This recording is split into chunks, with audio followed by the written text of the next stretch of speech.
My name is Kid Ink from Los Angeles, California. I am a writer, producer, artist, performer, all that.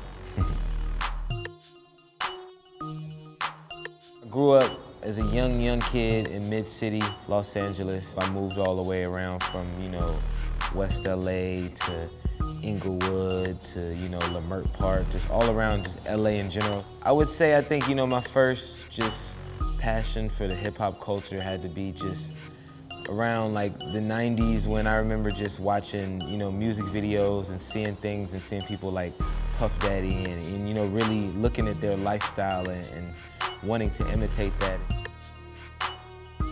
And I think when I really got into just music culture, it was always around with my family. I think, my mom grew up playing the piano, and I think, that kind of trickled down just through the family and through me and, my siblings. And so, growing up, I definitely was able to see different, cultures and different people where I went to some schools that were, predominantly more Asian, and then some schools that were predominantly more Jewish. I grew up in the hood, but at the same time, my mom made sure I was able to use other people's addresses and go to different schools outside of the neighborhoods I lived in. I got around a group of friends who were actually, into writing and being rappers and making beats, and ended up going with them to different, after school, like little spots where you could use music equipment and learn how to do all these things. And then when we all invested in all our own stuff, I was kind of like the producer of the crew. So 16 is definitely an early stage to be doing that, but I mean, in between just trying to survive, I was always working, like doing some odd jobs, whether it be like one time like a golf instructor, but I really wasn't, but I was just like helping out with kids and stuff like that in like Compton.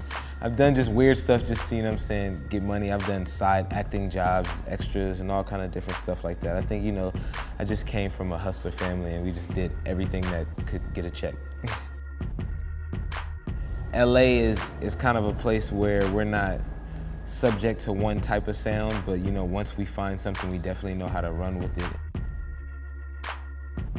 People are just not afraid to just try different things, to where in certain places you're subject to have to do one thing, Musically, I felt like it was so many different lanes that I like to mix in with my music that I kind of incorporated that, where it's just like I'm taking any lane I want and making it my own.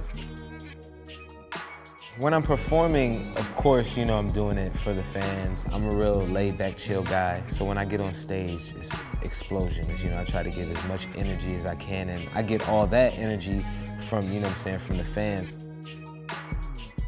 My real benefit from doing these shows, too, is like, I get to see what records are really responding that you don't know are responding from, them not being on the radio or people knowing them, up front. You hear the core fans singing songs that you didn't know were their favorite song. The way the business usually goes, it's more of like a thing where you're hitting the streets and really talking to these fans, and they're telling you, what their favorite songs are. And I think from there, I also get to give them a better perspective of what some of the songs mean and stand for when I get to talk to them before the record or talk to them about it, and really make sure people get it. So with the Full Speed theme is me just feeling a little bit more confident in that direction and not having as much pressure as the first album. Got to really show and prove with who Kid Ink is as a person and this and that, and get that off, where this one I think I'm just having more fun musically and just going full force with it. So it's like me just saying, my content's always going to be me, no matter what lane of music it's under, it's still going to be, Kid Ink sound. In Harlem, I keep it flee.